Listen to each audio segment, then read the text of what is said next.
Hello mga kasisi, nandito kami ngayon sa bayan ng Matanog sa Katbo po ito. Napakaganda lang lugar na to at gustong gusto kong balik-balikan ito. Tingnan ba naman ninyo mga kasisi, sino bang ayaw tumira sa ganitong lugar?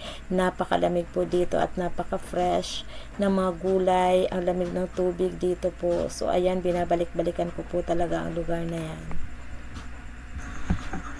At ito nga, papasok kami dyan ng mga bata sa looban na yan kasi dati na po namin yan napuntahan.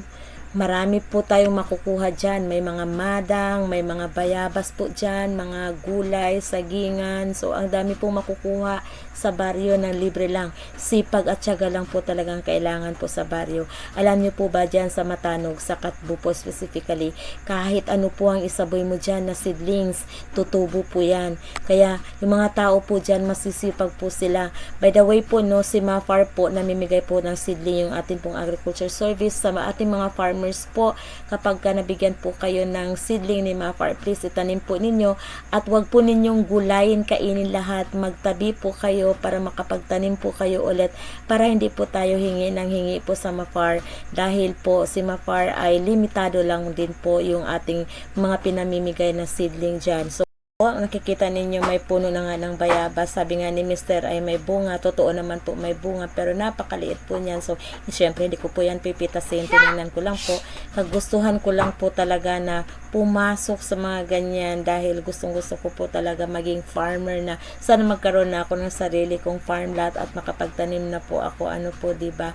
So, ayan ang saya-saya. Pati po mga bata, dinamay ko na. Talagang pumasok kami sa ganyan. So, ngayon ay manggugulay naman po tayo. Parang maghanap po kami ng gulay na pako dyan.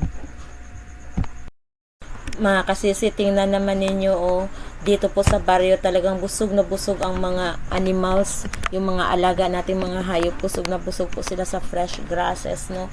Masustansya ang kanilang mga kinakain, kaya ang tataba po ng mga baka dito, may mga kabayo pa dyan. So ayan yung anak ko, nag-i-enjoy siya sa mga kabayo kasi nga ang sarap makakita ng ganyan. Alam mo, yung bira lang nila makita in person po, puro na lang cellphone, puro na lang TV. Kapag ka nasa Cotabato City, cellphone, TV lang po ang makikita mong hawak ng mga anak ko. So dapat talaga paminsan kailangan madala sila sa ganito dahil pati po ako ay nag-enjoy po talaga ako na makapasok sa mga ganitong lugar. Sino ba naman ang ayaw tumira? O tingnan ba naman ninyo dyan, kung may mga kambingan ka pa dyan, may manukan, talaga po mapapalago mo ang konting negosyo mo dyan sa Matanog, sa Katbo po yan.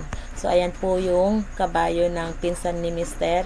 Nandyan lang yan siya, nakatali po yan dyan sa puno ng niyog. Yun pa yung isang kabayo. So diba, ang galing-galing, ang sarap-sarap po dyan. Siguro ang bibilhin mo na lang dyan ay isda, pero dyan po sa portion ng Matanog na yan, pwede naman gumawa ng fish pan at mag-alaga po ng mga tilapia.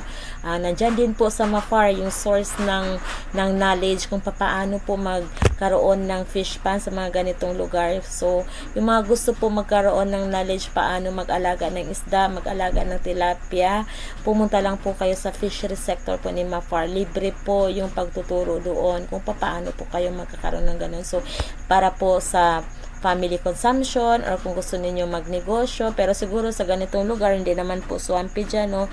Baka pwede consumption lang muna, ano po, diba?